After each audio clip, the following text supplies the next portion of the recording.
خوش آمدید ایک بار پھر آپ کی خدمت میں حاضر ہیں شب معراج کی خصوصی نشریات آپ دیکھ رہے ہیں چینل 5 سے، اور موجود ہیں ہمارے ساتھ روحانی اسکالرز، مذہبی اسکالرز، ثنا خانان مصطفیٰ، اور کوشش کر رہے ہیں ہم کہ اس رات کے حوالے سے سراسر گفتگو کر سکیں اس مختصر سے وقت میں۔ ڈاکٹر جمیل راٹھور صاحب نے وقفے سے پہلے آپ کے سامنے نظامت کے اور اینکر کے فرائض انجام دیے، اب یہ ذمہ داری مجھ پر ہے۔ دراصل بات یہ ہے کہ یہ ایک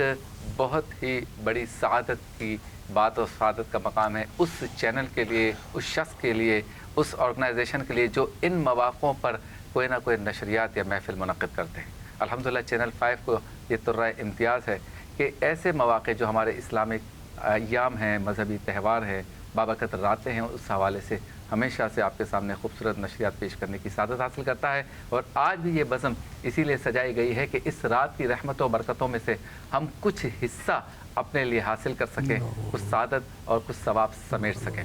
ایک اہم بات جو واقعہ معراج میں ہے وہ یہ ہے کہ رب تعالیٰ نے اپنے محبوب صلی اللہ علیہ وسلم، آخر نبی صلی اللہ علیہ وسلم کو ایسا معجزہ عطا کرنا مقصود تھا، اور حکمت اس میں یہ تھی کہ جو کسی کے لیے بھی ممکن ہی نہیں تھا، یہ سوچا بھی نہیں جا سکتا تھا کہ اس طرح کا کوئی سفر اس انداز سے کسی نبی کے لیے، کسی شخص کے لیے یا کسی ہستی کے لیے ہو سکتا ہے۔ یہ امتیاز، یہ خصوصیت، یہ معجزہ میرے اور آپ کے آقا صلی اللہ علیہ وسلم کے لیے مخصوص تھا۔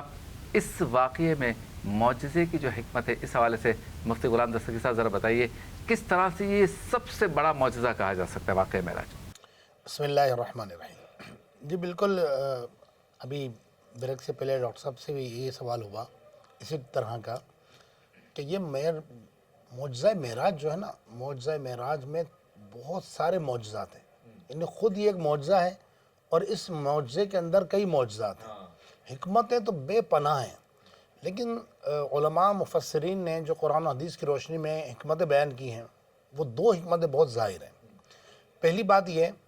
کہ اللہ نے، جیسے ڈاکٹر صاحب نے انٹرو میں کہا تھا کہ اللہ تعالیٰ جب نبی کو بھیجتا ہے نا تو اسے وہ معجزہ دیتا ہے۔ اچھا، وہ معجزہ کیا ہوتا ہے؟ وہ معجزہ اس کی نبوت کی تصدیق بنتا ہے، مؤید بنتا ہے، اس کی تائید کرتا ہے، اور لوگ جو ہے اس معجزے پر ایمان، اس کو دیکھ کر اللہ پر ایمان لاتے ہیں۔ سبحان اللہ، بے شک۔ سرکار دو عالم علیہ السلام کی جب باری آئی، علماء نے لکھا، فرمایا چند ایک معجزات انبیاء کو دیے گئے، جیسے صالح علیہ السلام کو معجزہ دیا گیا ہے، حضرت نوح علیہ السلام کو، حضرت شعیب علیہ السلام کو، موسیٰ علیہ السلام کو، دیگر تمام انبیاء کو معجزے دیے گئے۔ لیکن آقا دو جہاں کی جب باری آئی تو حضور کو معراج کا ایک ایسا معجزہ دیا گیا، دیگر معجزات سب ہونے جگہ،